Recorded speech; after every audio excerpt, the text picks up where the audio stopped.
নাতিবৃন্দ, আসসালামু আলাইকুম। আসলে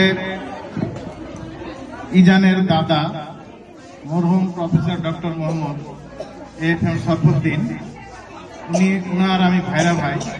আমি প্রফেসর ডক্টর মোহাম্মদ হাবিবুর রহমান, বাংলাদেশ কৃষি বিশ্ববিদ্যালয় ময়মনসিংহ এর প্রফেসর, হর্টিকালচার ডিপার্টমেন্টের এবং প্রেজেন্টলি বিভাগীয়। তো আজকের এই অনুষ্ঠানে জ্ঞান ডেতে আমার আসার পরে একটু অনুভূতি হলো যে একটু যদি 1 মিনিট কথা বলতাম। আমি 2001 সালে জাপানে গেছিলাম ফ্যামিলি সহ। সেখানে এরকম বাচ্চাদের স্কুলকে বইকট বলে, সেই স্কুলে তাদের প্যারেন্টস ডে হয়। তো আমি আজকে জ্ঞান প্যারেন্টস ডে আমার জীবনে আসলে প্রথম। আমি একটু মফস্বল এরিয়াতে থাকি। আমি আগেই বলছি যে আমি বাংলাদেশ কৃষি বিশ্ববিদ্যালয় ময়মনসিংহের প্রফেসর। ওইখানে এরকম ধরনের স্কুল হয়তো শহরে আছে, আমি ক্যাম্পাসে থাকি বিধায় আমার এরকম সুযোগ হয় নাই আমার বাচ্চাদের পড়ানো। তো এরকম একটি ব্যতিক্রমী প্রোগ্রাম হয়তো ঢাকায় আরো আছে, আমি জানি না। আমার আশা কম হয়। গতকালকে আমি ঢাকায় এসেছি, ও আমাকে ছাড়া আসবে না। তার দাদা নাই বিদায় আমাদের সাথে আমাদের ফ্যামিলির সাথে তাদের খুব ঘনিষ্ঠ সম্পর্ক। সে আমাকে ছাড়া আসবেই না। আমি জানতাম না যে এরকম একটা অনুষ্ঠান। আমি মনে করেছি যে তার স্কুলে আমাকে নিয়ে আজকে সে আসবে, এসে দেখে একটা সুন্দর অনুষ্ঠান। তো আমি মনে করি যে এটা এরকম ধরনের অনুষ্ঠান হয়তো ভবিষ্যতে আমাদের বাংলাদেশে খুবই কাজে লাগবে।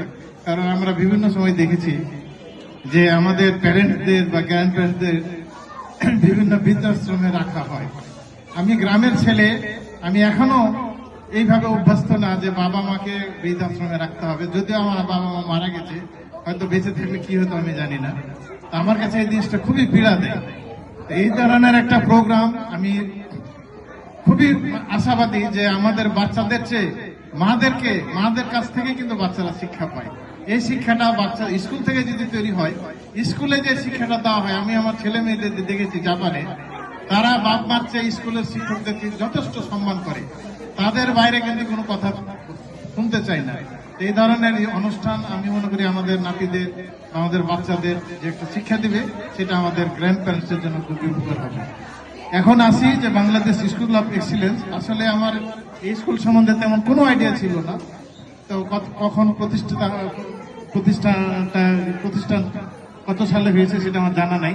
তা আমার মনে হয় নামের সাথে এই স্কুলের যে একটা কর্মের যে ফলাফল, এই নামের সাথে এর ফলাফল প্রকাশ হবে। আর আমি যেহেতু একটা বিশ্ববিদ্যালয়ে আছি, হয়তো এদের ছাত্রগুলো ওই সময় হয়তো আসবে না, আমার রিটায়ারমেন্টের সময় চলে আসবে। আমি দোয়া করি যাতে এক্সিলেন্স শব্দটার সাথে ছাত্রদের সেই এক্সিলেন্সি তৈরি হয়। ধন্যবাদ আমাকে একটু কথা বলার জন্য, কথা বলতে সুযোগ দেওয়ার জন্য। আমি একটু বেশি বললাম মনে হয় আগ্রহ হয়ে। তবে আমার মনে হয় যে এটা খুবই উপকারী একটা উদ্যোগ। এটা আমাদের ফিউচারে অনেক কাজে লাগবে। ধন্যবাদ স্কুল কর্তৃপক্ষকে।